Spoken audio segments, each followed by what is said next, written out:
Hello అందరికీ, నేను మీ భవ్య. అందరు ఎలా ఉన్నారు? నేనైతే సూపర్గా ఉన్నాను. ముందుగా మీ అందరికైతే ఉగాది శుభాకాంక్షలు. ఈరోజైతే ఉగాది రోజు బొబ్బట్లు చేస్తాం కదా, మా తెలంగాణ స్టైల్లో అయితే భక్ష్యాలు అంటారు, కొందరు బొబ్బట్లు అని కూడా అంటారు. చాలా సూపర్గా వచ్చాయి. దీని ప్రాసెస్ ఏంటో చూసేద్దాం రండి, వీడియోలోకి వెళ్ళిపోదాము.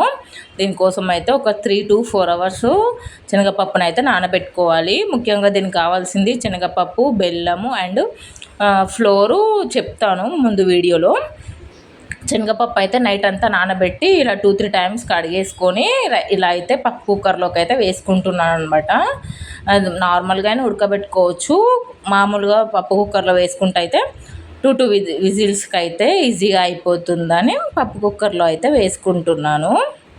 ఇలా మొత్తం పప్పును వేసుకున్నాక ఒక 2 to 3 table spoons oil and కొంచెం చిటికెడు పసుపు వేసి మనకు కావాల్సిన క్వాంటిటీ అయితే వాటర్ పోసుకొని, ఎక్కువ వేయొద్దు మళ్ళీ పొంగిపోయి మొత్తం మెస్సి అయిపోతుంది. కొంచెం కావాల్సిన క్వాంటిటీ వాటర్ ఇలా వేసుకొని మూత పెట్టుకొని ఒక 3 విజిల్స్ వస్తే సరిపోతుంది, ఎక్కువ అవసరం లేదు.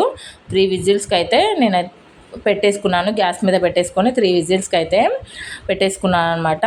3 విజిల్స్ రాగానే ఇంకా అవైతే అయిపోతుంది. ఈ లోపు అయితే మనము పిండి అయితే తడిపి పెట్టుకుందాం. నానాలి కదా పిండి, అయితే మంచిగా ఎంత బాగా నానితే అంత బాగా వస్తుంది. దీనికోసం అయితే నేను కొంచెం గోధుమ పిండి అండ్ కొంచెం మైదా యూజ్ చేస్తున్నాను. పేని రవ్వ అని దొరుకుతుంది విలేజ్ సైడ్ అయితే, అది యూజ్ చేస్తే ఇంకా బాగుంటాయి భక్ష్యాలు అయితే. హైదరాబాద్లో దొరుకుతుంది, కాకపోతే అన్నిటి దగ్గర అవైలబుల్ అయితే ఉండదు. నేనైతే దీనికోసము మైదా అండ్ గోధుమ పిండి తీసుకొని 2 మిక్స్ చేసుకొని కొంచెం సాల్ట్ అంటే కొంచెం వేయండి, కొంచెం పసుపు ఎందుకు వేస్తున్నా అంటే మంచిగా కలరింగ్ ఉంటాయి భక్ష్యాలు, మాత్రం చూడడానికి మంచిగా అనిపిస్తాయి, టేస్ట్ కూడా బాగుంటుంది. టర్మరిక్ యాంటీబయాటికే కదా, వేసుకుంటే ఏం కాదు. అందుకని కొంచెం టర్మరిక్ వేసేసి ఇంకా కొంచెంగా వాటర్ పోసుకొని, మనకి భక్ష్యాల పిండి ఎలా ఉంటుందో ఆబ్వియస్లీ మీ అందరికి తెలిసే ఉంటుంది, ఎలా కలుపుకుంటామో అలా అయితే కలుపుకొని కొంచెంగా ఒకటేసారి వాటర్ వేసుకుంటే అయితే మెత్తగా అయిపోతుంది, పిండి లూజ్ అయిపోతుంది. అందుకని కొంచెంగా వాటర్ వేసుకుంటూ చూడండి వీడియోలో చూపిస్తున్నట్టుగా ఈ విధంగా అయితే కలుపుకున్నాను. ఇంకా కొంచెం కలుపుకున్నాక ఆయిల్ వేసుకొని ఒక 3 టేబుల్ స్పూన్స్ అయితే ఆయిల్ వేసుకొని మళ్ళీ ఒకసారి అయితే మొత్తం పిండినంతా ఇలా కలిపేసుకుంటున్నాను. చూడండి పిండిని అయితే మొత్తం ఇలా అయితే కలిపేసుకున్నాను. చూడండి నొక్కి చూపిస్తున్నాను, పిండి అయితే మెత్తగా అయిపోయింది.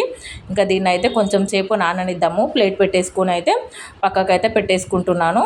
ఒక 10 to 15 మినిట్స్ నానితే సరిపోతుంది. పిండి మంచిగా మెత్తగా పడిపోయి భక్ష్యాలు చేసుకోవడానికి మనకి ఈజీగా ఉంటుంది. ఈలోపు చూడండి పప్పు కుక్కర్ 3 విజిల్స్ అయితే అయిపోయింది. నేనైతే విజిల్ తీసేసి చూడండి 3 విజిల్స్కి ఎంత బాగా ఉడికిందో కదా పప్పు, అసలు వాటర్ ఏం లేకుండా, అసలు వాటర్ కొంచెం కూడా లేదు, మొత్తం ఇంకిపోయింది అనమాట. నేను కొంచెమే వాటర్ తీసుకున్నాను కదా.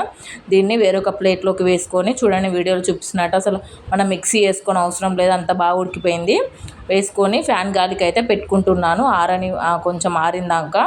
ఇప్పుడైతే వేరొక ప్యాన్ తీసుకొని ఈ పప్పునంతా దాంట్లోకి వేసుకుందాము. కొంచెం పప్పు వేడి చేస్తేనే ఒక 2-3 డేస్ అయినా స్టోర్ ఉంటాయి భక్ష్యాలు అయినా. ఇలా ఈ ప్రాసెస్ చేస్తే కొంచెం టేస్టీగా కూడా ఉంటాయి, ఒకసారి ట్రై చేయండి.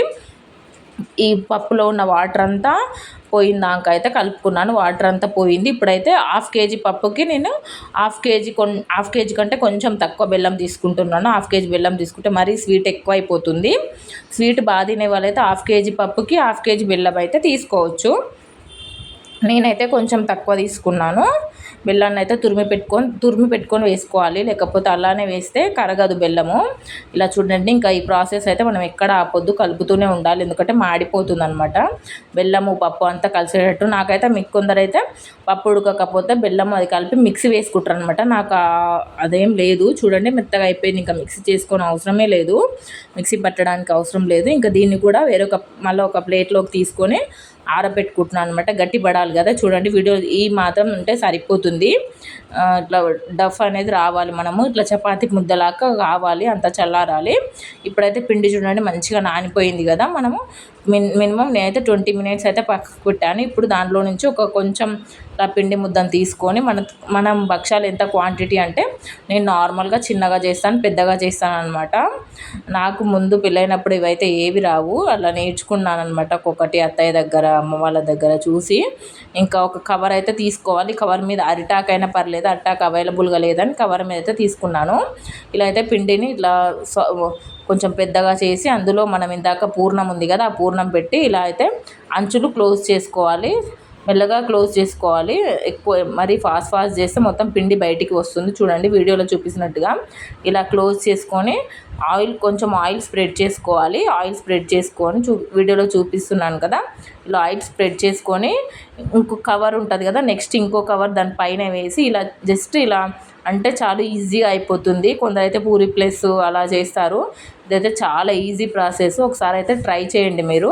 చాలా అంటే చాలా ఈజీగా ఉంటుంది. ఏం లేదు, జస్ట్ పెద్ద కష్టమైన పని ఏం లేదు. ఇలా జస్ట్ చేతులతో ఇలా అంటే సరిపోతుంది. ఫోర్స్గా అవసరం లేదు. నార్మల్గా ఇలా మనం ఇట్లా తూడ్చినట్టు అంటే సరిపోతుంది. ఈజీగా వచ్చేసింది. చూడండి వీడియోలో చూస్తున్నారు కదా.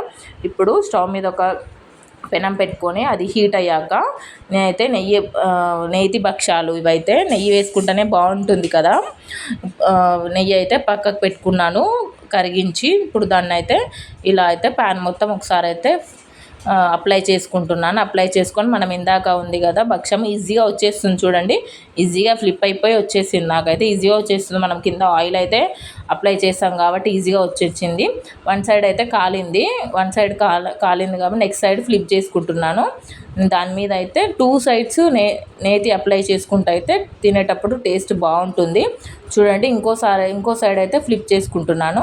మనం పసుపు వేసాం కదా, దానివల్ల కలర్ బాగుంటుంది కదా, లేకపోతే తెల్లగా ఉంటాయి, చూడ్డానికి బాగోవు.